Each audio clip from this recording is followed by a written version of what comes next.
Hi everyone, welcome back. 2,000 ಬೋಧಕ ಹುದ್ದೆಗಳಿಗೆ ಅನುಮೋದನೆ ಕೊಟ್ಟಿದ್ದಾರೆ. 1,000 ಸಾರ್ವಜನಿಕ ವಿಭಾಗಗಳಲ್ಲಿ ತರ್ಕಬದ್ಧವಾಗಿ ಭರ್ತಿ ಮಾಡಿದ್ವಿ ಅಂತ ಕೂಡ ಹೇಳಿದ್ದಾರೆ. ಸಂಪೂರ್ಣ ಮಾಹಿತಿಯನ್ನು ತಿಳಿಸ್ಕೊಡ್ತೀವಿ. ಸಬ್ಸ್ಕ್ರೈಬ್ ಆಗಿ. ಇಂದಿನ ಸಾಲಿನಲ್ಲಿ ಘೋಷಣೆ ಮಾಡಿದ್ರೆ ನಮಗೆ ಸರ್ಕಾರಿ ಡಿಗ್ರಿ ಕಾಲೇಜು, ಇಂಜಿನಿಯರಿಂಗ್ ಕಾಲೇಜು ಮತ್ತು ಪಾಲಿಟೆಕ್ನಿಕ್ ಮತ್ತು UVC ಯೂನಿವರ್ಸಿಟಿಗಳಲ್ಲಿ ಒಟ್ಟು 2,000 ಬೋಧಕ ಹುದ್ದೆಗಳಿಗೆ ಭರ್ತಿಗೆ ಅನುಮೋದನೆ ಕೂಡ ಕೊಟ್ಟಿದ್ದಾರೆ.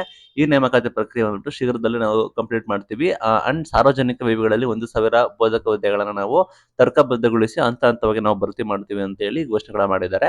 ಕಲ್ಯಾಣ ಕರ್ನಾಟಕ ಪ್ರದೇಶ ಅಭಿವೃದ್ಧಿ ಮಂಡಳಿಯಿಂದ 18 ಕೋಟಿ ಕೊಟ್ಟಿದ್ದಾರೆ. ಅಲ್ಲಿ ಕಲಬುರಗಿ, ಯಾದಗಿರಿ ಕಡೆ, ಕೊಪ್ಪಳದ ಕಡೆ ವಸತಿಯುತ ಪ್ರಥಮ ದರ್ಜೆ ಕಾಲೇಜುಗಳನ್ನ ಸ್ಥಾಪನೆ ಮಾಡ್ತಿದಾರಂತೆ.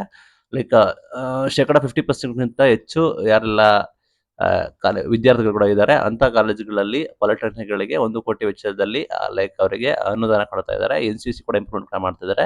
ಈಗ 2,000 ಬೋಧಕ ಹುದ್ದೆಗಳಿಗೆ ಆರ್ಥಿಕ ಇಲಾಖೆ ಅನುಮೋದನೆ ಕೊಟ್ಟಿದೆ. ಈ ನೇಮಕಾತಿ ಪ್ರಕ್ರಿಯೆ ಶುರು ಮಾಡ್ತಾರೆ.